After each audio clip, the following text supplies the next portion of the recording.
안녕하십니까? 반갑습니다. 요엘서 2장 23절에 있는 말씀을 읽도록 하겠습니다. 요엘서 2장 23절입니다. 요엘서 2장 23절입니다. 시온의 자녀들아, 너희는 너희 하나님 여호와로 인하여 기뻐하며 즐거워할지어다. 그가 너희를 위하여 비를 내리시되 이른 비를 너희에게 적당하게 주시리니 이른 비와 늦은 비가 정과 같을 것이라. 잘 아시는 것처럼 요엘서는 이 하나님의 심판의 날, 바로 여호와의 날이 임하기 전에 하나님의 백성들에게 임할 축복의 그 약속의 말씀들이 기록되어 있습니다. 요엘서가 언제 어느 왕 때에 기록됐는지 성경에 기록이 없기 때문에 정확하게 알 수는 없습니다. 다만 요엘이 하나님께로부터 이 기별을 받을 때에 남방 유다의 상황은 하나님께 대한 패역으로 인해서 나라가 아주 극심한 이 재난과 가뭄에 직면하고 있었습니다. 요엘서 1장 10절을 보게 되면은 밭이 황무하고 토지가 촬영하니 곡식이 지나여 새 포도주가 말랐고 기름이 다하였도다 이렇게 말하고 있습니다.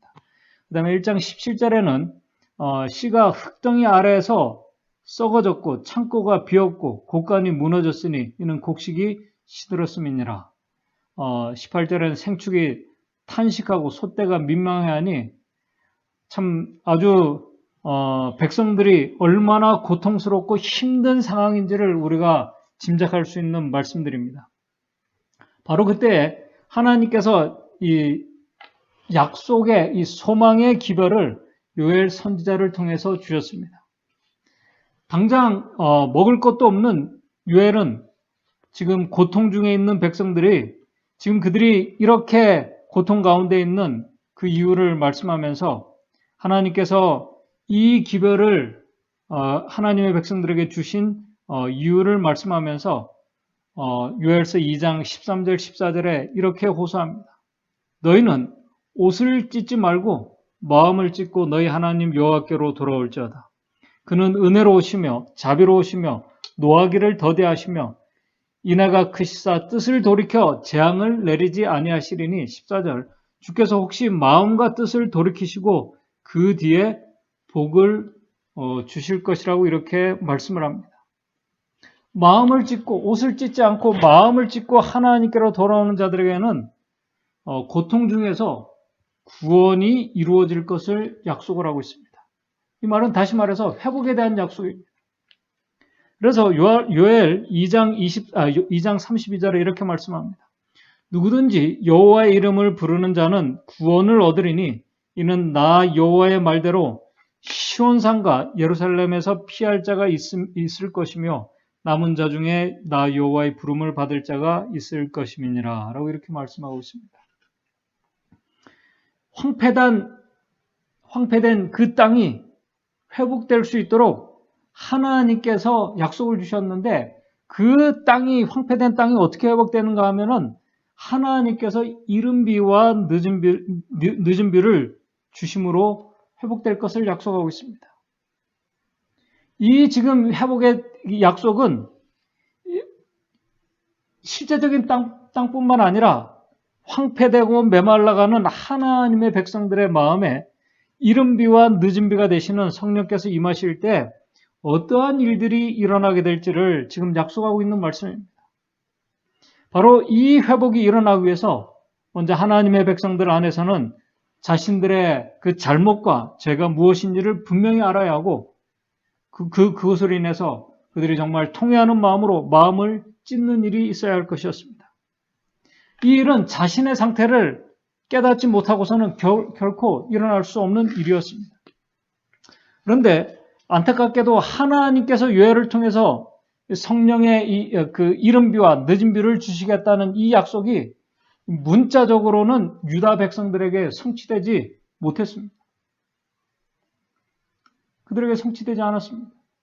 그러나 다행스럽고 감사한 것은 요엘의 이 약속이 이제 영적 이스라엘로 옮겨지게 되었고 그 약속이 신약의 오순절에 성취되었음을 베드로가 말씀을 합니다.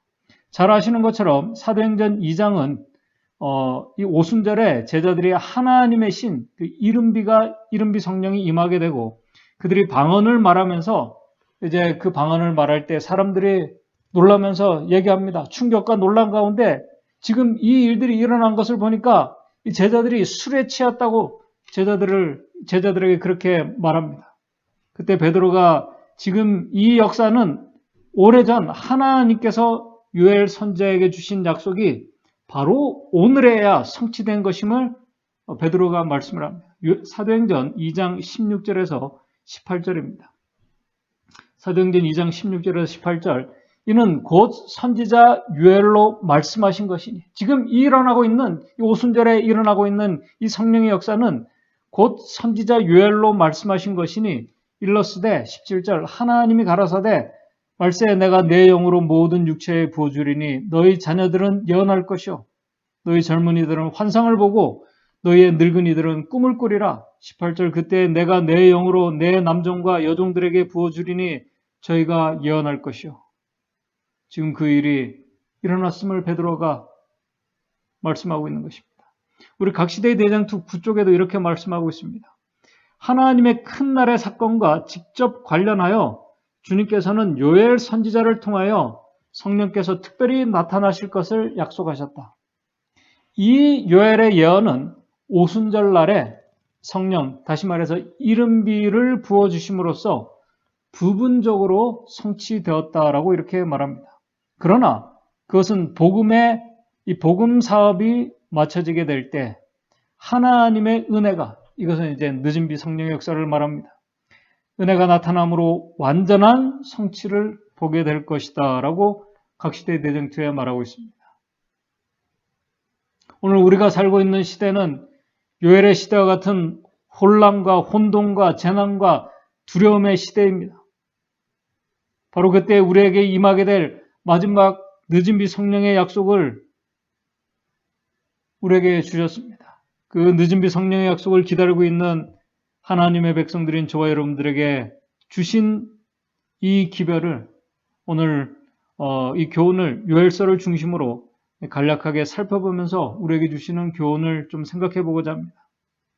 먼저 우리가 요엘서를 연구하다 보면은 요엘서에 여호와의 날이라는 여호와의 날이 가까이 이르렀다는 말씀이 여러 번 반복이 됩니다. 이 여호와의 날이라는 이 단어가 구약에 최소 20번 이상이 나오는데 그 중에서 요엘서에만 6번이나 나옵니다. 6번이면 그 작은 분량의 이 책인 요엘서에 6번은 아주 상당히 많이 나오는 양입니다. 요엘 1장 15절에 이렇게 말하고 있습니다. 오라 그 날이여 여호와의 날이 가까웠으니 곧 멸망같이 전능자에게 이르르로다. 요엘서 2장 1절입니다. 이는 여호와의 날이 이르게 됨이니 이제 임박하였으니 여호와의 날이 임박했다는 것입니다. 그런데 이 임박한 여호와의 날이 어떤 날인가에 대해서 요엘서 2장 11절 31절은 이렇게 말하고 있습니다. 그 여호와의 날은 크고 심히 두려운 날이라고 이렇게 말씀합니다.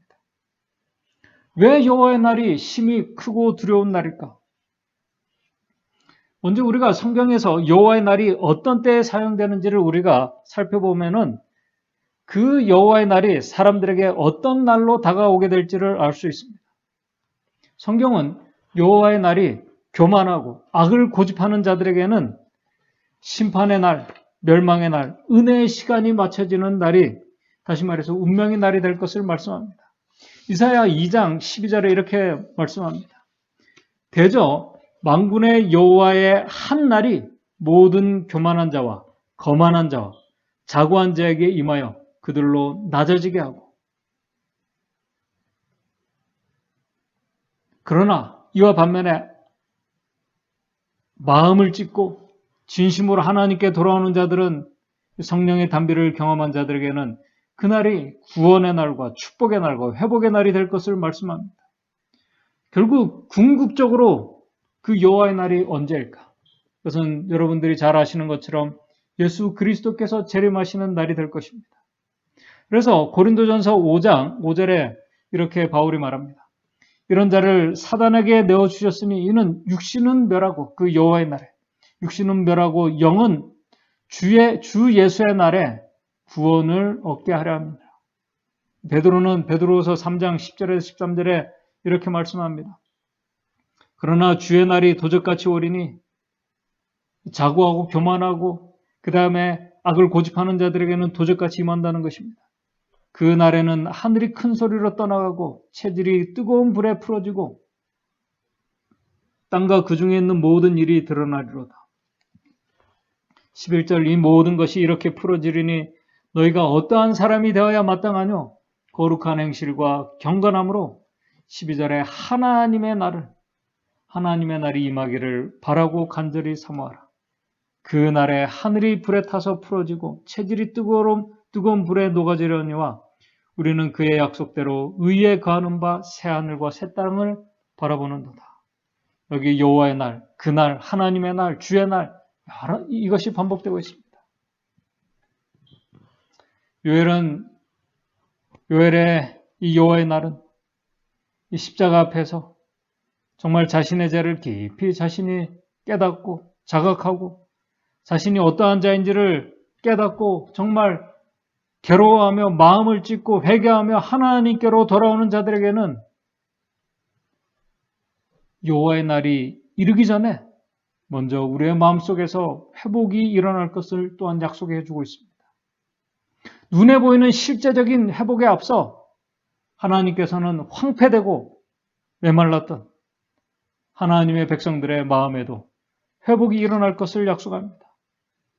그래서 그렇게 마음을 찢고 회복의 역사가 일어날 자들은 요엘서 2장 15절부터 17절에 그들은 금식합니다. 금식하고 기도하기 위해서 하나님과 교통하기 위해서 하나님 앞에 나오는 자들이라고 2장 15절에서 17절에 말씀합니다.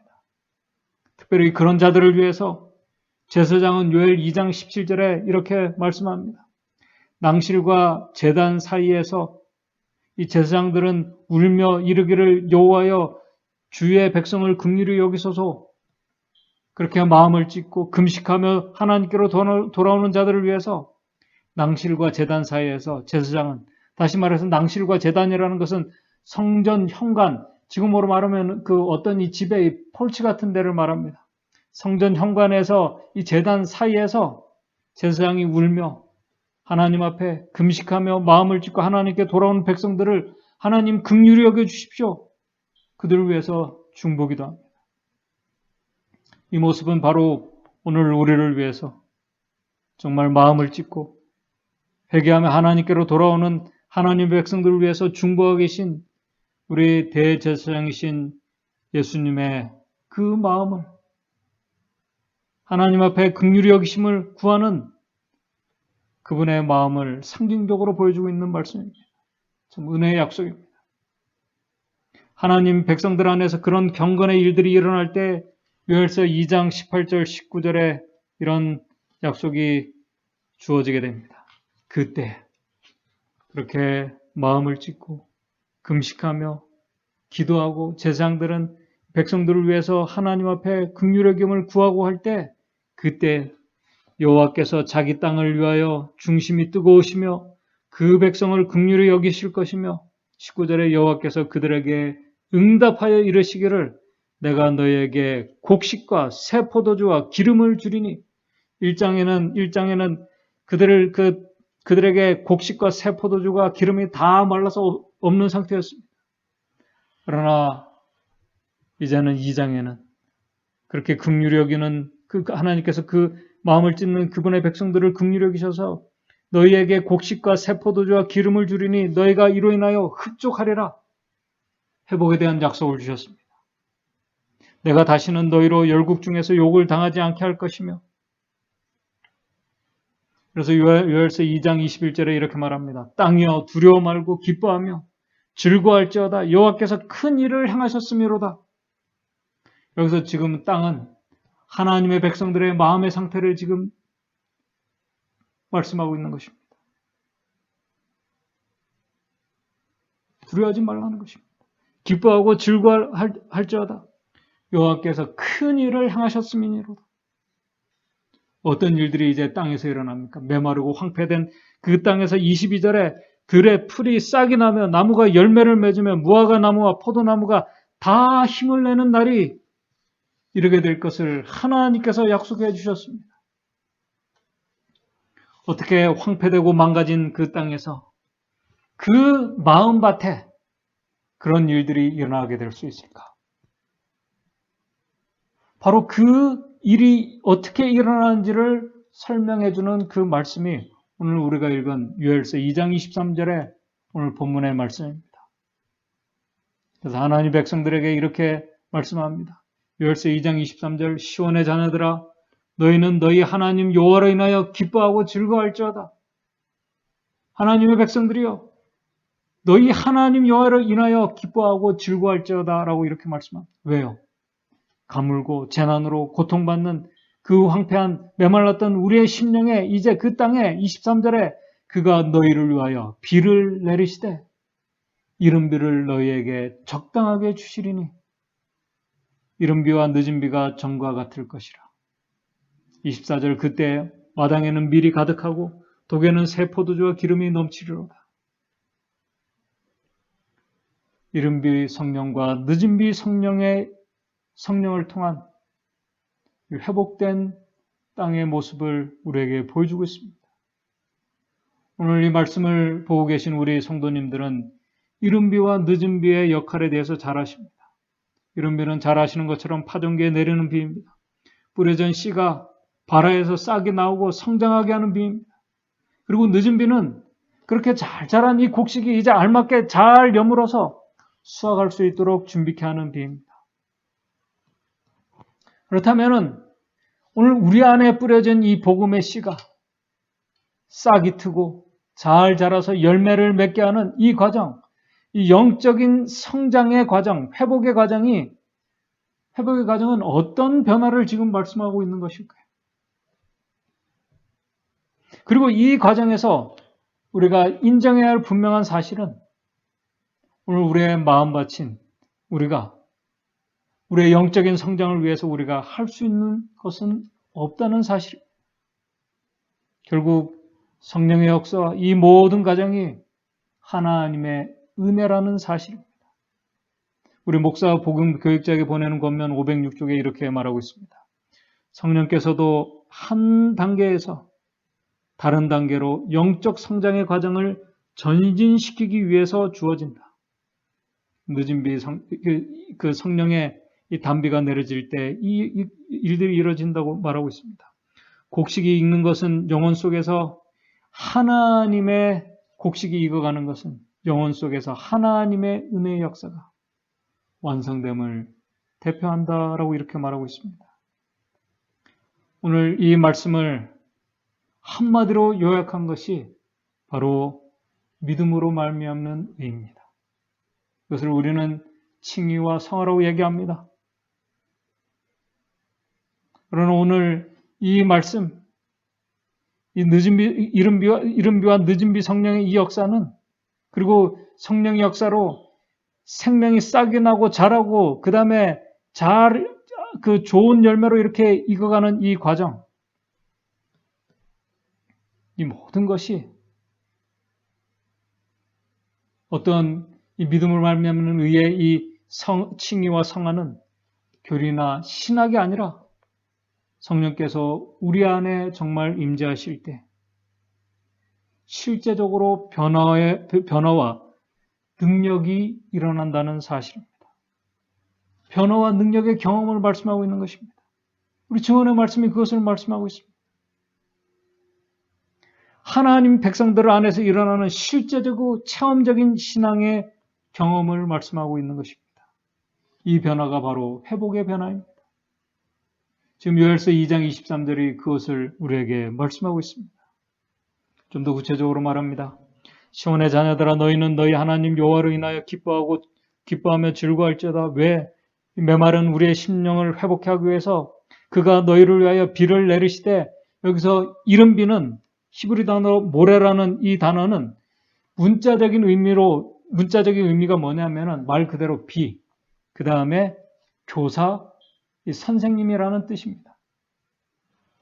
이 말은 뭐냐면 이른 비 성령이 우리에게 임하실 때에는 의의 교사이신 성령께서 여기 보게 되면 이른비를 너희에게 적당하게 주시리니, 이 적당하게 준다는 히브리 말 리치다카라는 이 말은 뭐냐면 의를 따라 우리에게 주시겠다는 것입니다. 이른비와 늦은비를. 의의 교사이신 성령께서 우리에게 적당하게 우리에게 임하시면 오늘 우리 안에서는 그리스도의 의로운 생애를 따라가는 체험적인 경험이 일어나게 해준다는 약속을 지금 말씀하고 있는 것입니다. 의의 성령께서, 의의 교사께서 우리 안에 임하시게 될 때 우리를 권고하십니다. 때로는 책망하십니다. 그러면서 우리가 예수님의 아름다운 품성으로 정말 아름다운 열매로 익어가도록 우리를 인도하십니다. 그분의 삶을 따라가는 경험을 하게 해주시는 약속을 우리에게 주셨습니다.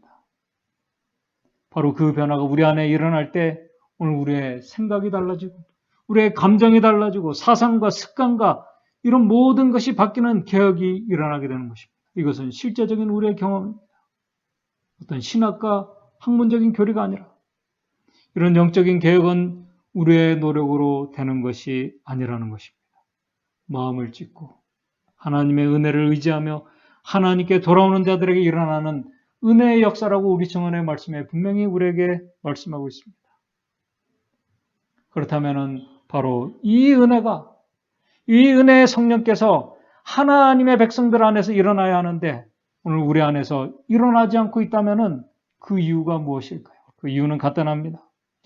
편지 1889년 7월 편지에 이렇게 기록하고 있습니다. 성령께서 우리 사이에서 역사하지 않는 이유는 하나님께 대한 불신과 타인에 대한 신뢰 부족이다. 이유는 간단합니다. 불신과 타인에 대한 신뢰 부족이다. 오순절날 예수님의 제자들이 마음을 같이하고 그들이 서로를 신뢰하며 완전히 그들이 하나 된 가운데 성령을 간구했습니다. 그 반대입니다. 성령의 역사가 일어나지 않는 이유는 하나님께 대한 불신과 다른 사람에 대한 신뢰 부족이다. 이것은 흑암의 권세의 작용으로서 우리로 하여금 우리의 형제들을 의심케 하고 비평자로 멀찌감치 서 있게 했다. 오늘 이 시간 우리 자신이 십자가 앞에서 오늘 우리의 믿음 없는 모습을 우리가 바로 보고 깨닫고 우리 자신을 우리가 살피는 그런 시간이 되었으면 좋겠습니다. 특별히 이번 우리 교회에서 시작되는 40일 기도회가 오늘 우리 모든 성도들을 하나님께로 돌아가게 하는 정말 좋은 이 기회의 시간이 되었으면 더 좋겠습니다. 더 나아가 우리를 그리스도의 아름다운 품성의 열매를 거두게 하는 늦은비 성령께서 우리에게 임하시는 은혜의 시간들이 오늘 우리 성도들 안에서 일어나게 되기를 바랍니다. 우리 화이트주석 요엘서 2장 28절 29절에 있는 말씀을 읽으면서 오늘 말씀을 정리하도록 하겠습니다. 만약 요엘의 이 예언이 사도시대에 부분적으로 성취되었습니다. 오순절에 이른비 성령의 역사로 성취되었습니다. 성취되었다면 그 예언이 하나님의 백성들에게 보다 더 분명하게 성취될 바로 이때 우리들은 살고 있다. 그분은 하나님의 백성들에게 그의 성령을 그렇게 주실 것이기 때문에 그들은 도덕적 흑암 중에 빛이 될 것이며 큰 빛이 세상의 구석구석까지 반사되어 나갈 것이다. 우리의 믿음이 크게 자라서 주께서 그의 백성들과 함께 힘있게 일하실 수 있게 된다면 얼마나 좋을까. 정말 이 얼마나 좋은 일이 마음을 찢고 하나님께로 돌아가는 우리 귀한 영혼들, 우리 성도들 안에서 이 놀라운 성령의 역사를 통해서 정말 이 얼마나 좋은 일이 오늘 저와 여러분들의 삶에서 우리의 경험에서 실제적으로 일어나게 되기를 간절히 바라면서 오늘 말씀을 마치도록 하겠습니다. 다 같이 기도하시겠습니다. 하늘에 계신 하나님 아버지, 하나님의 성령께서 이른비와 늦은비를 통해서 당신의 자녀들에게 마음을 찢고 주님께로 돌아오는 자들에게 임하실 것을 약속해 주셔서 감사합니다. 우리의 황폐되고 망가진 마음이 회복될 귀한 약속을 주셔서 감사합니다. 오늘 우리 안에 그 귀한 성령의 단비가 내려짐으로 인해서 우리 안에 놀라운 이 변화의 경험이 일어날 수 있도록 주님 인도해 주시옵소서. 오늘 우리가 하나님을 온전히 신뢰하지 못하고 있다면 우리의 연약함을 불쌍히 여겨주시고 우리가 하나님을 온전히 신뢰할 수 있는 믿음의 사람 될 수 있도록 도와주시옵소서. 우리의 믿음의 형제들, 우리가 신뢰하지 못하고 믿지 못하면 주의 성령이 우리 안에 임하지 않는다고 말씀하고 있습니다. 우리의 믿음의 형제들을 우리가 신뢰하고 믿을 수 있는 그 믿음 또한 우리가 갖도록 도와주셔서 우리 안에 성령께서 임하시는 놀라운 역사가 머릿속에 우리 모든 성도들의 삶에서 일어날 수 있도록 주님 인도해 주시옵소서. 예수님의 이름으로 기도드리옵나이다.